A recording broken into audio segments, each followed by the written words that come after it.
XVIII y todos en el siglo XVII y 2 o 3 del siglo XVI. Es decir, es una mentalidad de la época.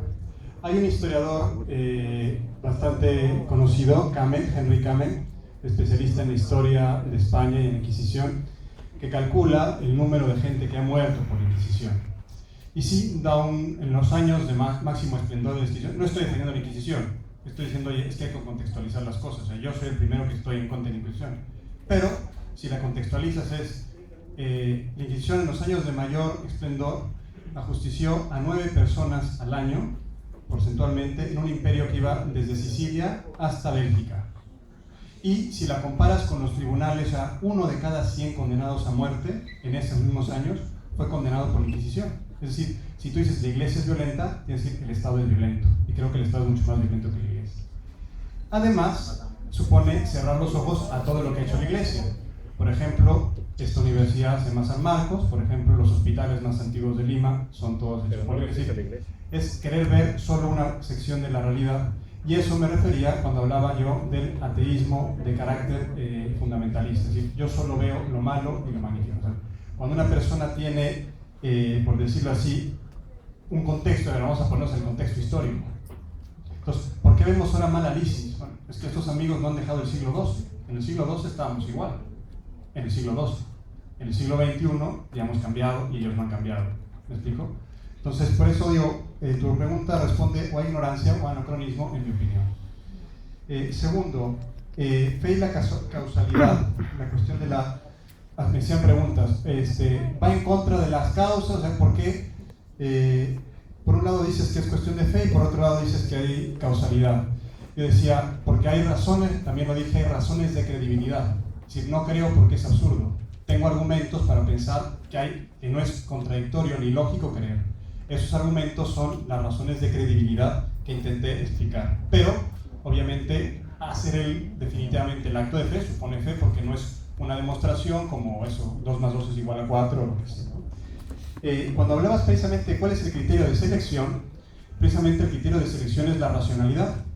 El ejemplo que ponía Manuel de la piedra que no puede cargar Dios, ¿verdad? Es un claro ejemplo de un Dios absurdo. Entonces yo tampoco creo en ese Dios.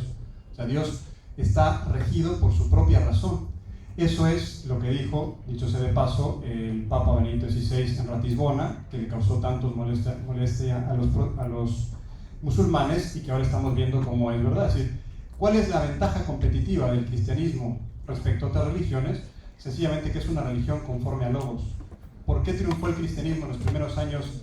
No porque precisamente cuando estaba perseguido, precisamente porque tenía una racionalidad, era un Dios único, los politeísmos no se sostienen racionalmente.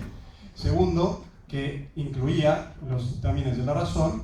Y tercero, que predicaba una moral conforme a la moral natural que el hombre tiene en su conciencia, que además estaba ungida por la misericordia, lo cual era una novedad. Entonces, por eso, ¿qué criterios? Si yo estoy en el bufete de las religiones, ¿cuál elijo? La que sea más racional. Entonces, si tengo el Islam y el cristianismo, el Islam me permite tener 4 mujeres y el cristianismo me dice que tienes una para siempre. Me parece que es más racional en esa balanza creer en el cristianismo.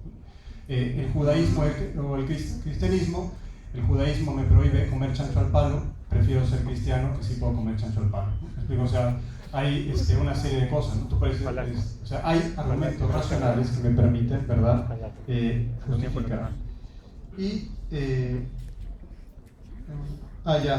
tema de la libertad, creo que has hecho una falacia, es decir, libertad no se opone a causalidad, precisamente la libertad es que yo soy causa de mis actos. ¿Quién mató a Pedro? Lo maté yo.